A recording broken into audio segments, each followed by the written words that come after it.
Hello students, welcome to today's class. तो सुनो, आज के वीडियो में हम डिस्कस करेंगे क्लास 8 के कंप्यूटर के चैप्टर 7 के क्वेश्चन आंसर्स को, जो कि है using loops in make code. तो इस चैप्टर को मैं ऑलरेडी आप लोगों को एक्सप्लेन कर चुका हूं। अगर आप लोगों ने एक्सप्लेनेशन वाली वीडियो नहीं देखी है तो उसको देख लीजिएगा। आप लोगों का उस वीडियो को जो लिंक है वो इस वीडियो के डिस्क्रिप्शन में मिल जाएगा, तो आप लोग चेक कर सकते हैं। तो उस वीडियो को देखने के बाद में अगर आप क्वेश्चन आंसर करेंगे तो ज़्यादा क्लैरिटी आपको मिल पाएगी। तो चलिए आज के इस वीडियो को स्टार्ट करते हैं और डिस्कस करते हैं इस चैप्टर के क्वेश्चन आंसर्स को। और देखिए, जो चैप्टर है वो आपकी बुक में अलग अलग चैप्टर नंबर पे हो सकता है। इस चीज़ को मैंने आपको एक्सप्लेनेशन वाली वीडियो में भी बताया था। तो चलिए ज़्यादा टाइम वेस्ट न करते हुए आज के इस वीडियो को स्टार्ट करते हैं और डिस्कस करते हैं इस चैप्टर के क्वेश्चन आंसर्स को। तो सबसे पहले हम डिस्कस करेंगे यहाँ पे सेक्शन ए को, जिसमें कि मल्टीपल चॉइस क्वेश्चंस है। तो चलिए पहले क्वेश्चन की बात कर लेते हैं। पहले क्वेश्चन बोला जा रहा है, which statement is use to skip the current iteration of the loop and the flow goes to the next iteration. मतलब कि कौन से ऐसे स्टेटमेंट होते हैं जो कि करंट इटरेशन को स्किप कर जाते हैं और नेक्स्ट इटरेशन के लिए जो है लूप में मूव कर जाते हैं। तो ऑप्शंस है, ऑप्शन ए है ब्रेक, बी है कंटिन्यू और सी है एग्जिट। तो इस क्वेश्चन का करेक्ट आंसर हो जाएगा option B continue. Continue statement जो है आपका ये काम करता है। बात करते हैं क्वेश्चन नंबर 2 की। इसमें बोला जा रहा है, dash criteria is use to terminate a loop. मतलब कि कौन सा क्राइटेरिया जो है लूप को टर्मिनेट करने के लिए यूज होता है। तो ऑप्शन ए है एंट्री, बी है एग्जिट और सी है और। तो इस क्वेश्चन का भी करेक्ट आंसर हो जाएगा बी, जो कि है एग्जिट। एग्जिट क्राइटेरिया की हेल्प से जो है लूप को टर्मिनेट किया जाता है। बात करते हैं क्वेश्चन नंबर 3 की। क्वेश्चन नंबर 3 में बोला जा रहा है, the statement number greater than 10। मतलब कि ये जो स्टेटमेंट लिखा हुआ है ये लूप में क्या कहलाता है, इस चीज़ को यहाँ पे पूछा जा रहा है। तो ऑप्शन ए है इनिशियलाइजेशन, बी है कंडीशन और सी है स्टेप वैल्यू।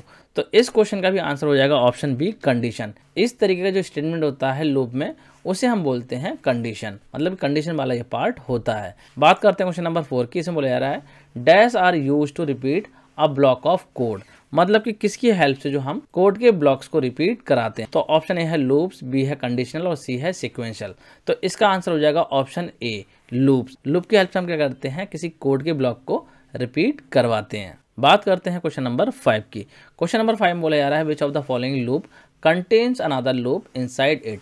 मतलब कि कौन सा ऐसा लूप है जो कि अपने अंदर दूसरे लूप को रखता है। तो ऑप्शन ए है व्हाइल लूप, बी है फॉर लूप और सी है नेस्टेड लूप। तो इसका करेक्ट आंसर हो जाएगा सी नेस्टेड लूप। एक लूप के अंदर जब दूसरा लूप होता है तो ऐसे लूप को हम बोलते हैं नेस्टेड लूप। तो ये कंप्लीट हो गया इस चैप्टर का सेक्शन ए। अब बात करते हैं सेक्शन बी की। तो सेक्शन बी में यहाँ पे फिल इन द ब्लैंक्स दे रखे हैं।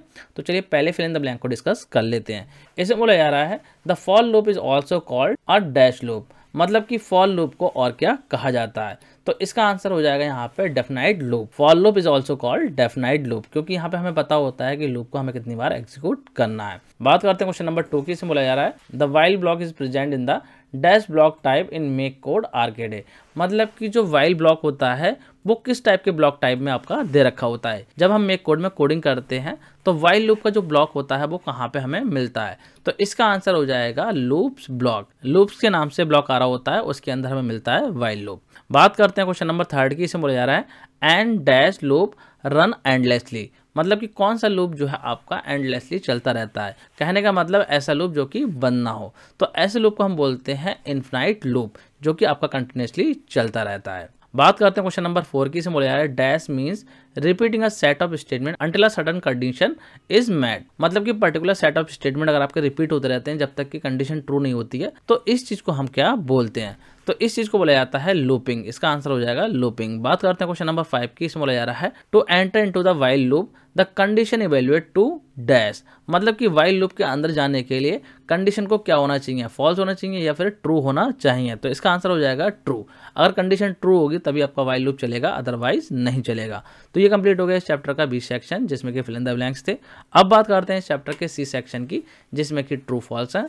तो पहले ट्रू फॉल्स की यहाँ पे हम बात कर लेते हैं। तो फर्स्ट क्वेश्चन में यहाँ पे बोला जा रहा है, the while loop needs a condition. मतलब कि जो व्हाइल लूप होता है वहाँ पे हमें कंडीशन की रिक्वायरमेंट होती है। तो आपको बताना है ये स्टेटमेंट ट्रू या फॉल्स है। तो ये स्टेटमेंट जो है बिल्कुल ट्रू है, क्योंकि व्हाइल लूप में जब तक कंडीशन नहीं होगी आपका लूप एग्जीक्यूट नहीं होगा। बात करते हैं क्वेश्चन नंबर 2 की। तो इसमें बोला जा रहा है, ये जो ब्लॉक होता है, इस तरीके का जो ब्लॉक होता है मेक कोड में, ये आपको लॉजिक ब्लॉक के अंदर देखने को मिलता है। तो ये स्टेटमेंट ट्रू या फॉल्स है। तो ये स्टेटमेंट जो है पूरी तरीके से फॉल्स है, क्योंकि ये जो ब्लॉक होता है वो आपको वेरिएबल वाले ब्लॉक में देखने को मिलता है। तो इसलिए इसका आंसर हो जाएगा फॉल्स। बात करते हैं क्वेश्चन नंबर 3 की। तो क्वेश्चन नंबर 3 में बोला जा रहा है x equal x plus 1 is called initialization. मतलब कि इस तरीके से जब हम लिखते हैं तो इसको हम बोलते हैं इनिशियलाइजेशन। ये चीज़ यहाँ पे बोली जा रही है। तो ये स्टेटमेंट भी जो है पूरी तरीके से फॉल्स हो जाएगा। ये जो है इंक्रीमेंट वाला पार्ट होता है, मतलब कि वैल्यू बढ़ाने वाला पार्ट होता है, ना कि इनिशियलाइजेशन पार्ट। तो इसलिए इसका आंसर हो जाएगा फॉल्स। बात करते हैं क्वेश्चन नंबर 4 की।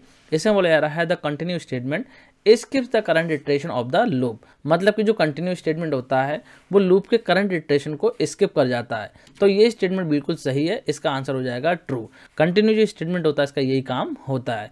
बात करते हैं क्वेश्चन नंबर 5 की। क्वेश्चन नंबर 5 में बोला जा रहा है the expression num greater than 100 is a step value. मतलब कि इस तरीके से अगर एक्सप्रेशन हम लिखते हैं तो इसको स्टेप वैल्यू बोला जाता है।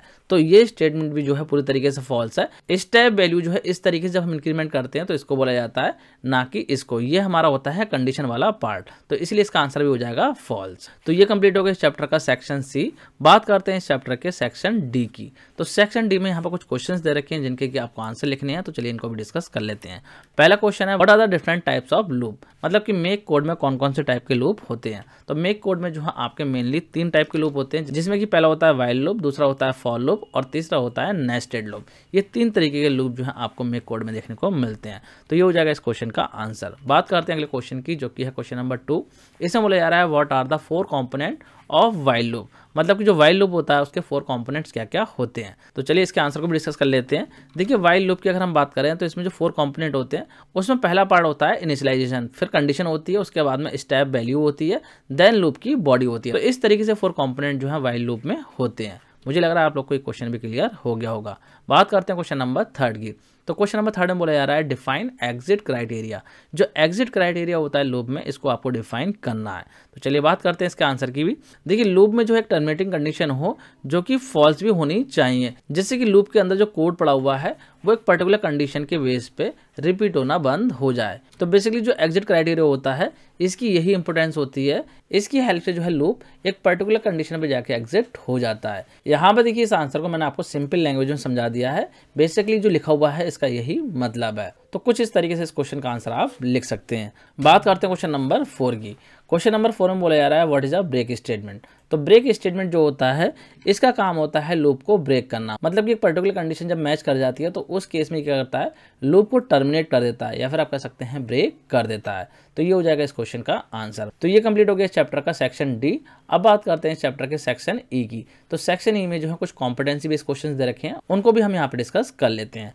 पहले क्वेश्चन बोला जा रहा है Seema has written a code that run endlessly. मतलब कि सीमा ने एक कोड लिखा है जो कि एंडलेसली चल रहा है। एंडलेसली का मतलब है कि वो चले जा रहा है। तो बेसिकली यहाँ पे आपसे बोला जा रहा है कि कौन से क्राइटेरिया को जो है उसे यूज करना चाहिए जिससे कि वो इन्फिनाइट लूप में एंटर ना करे और लूप जो है उसका एक पर्टिकुलर नंबर के बाद में स्टॉप हो जाए, मतलब कि कंडीशन के बेस पे एग्जिट हो जाए। तो इसका आंसर हो जाएगा एग्जिट क्राइटेरिया, जिसको कि अभी अभी हमने डिस्कस करा था। मुझे लग रहा है आप लोग को क्लियर हो गया होगा। अब हम डिस्कस कर लेंगे एक्टिविटी सेक्शन। तो देखिए एक्टिविटी सेक्शन में जो है कुछ प्रोग्राम बनाने के लिए दे रखे हैं।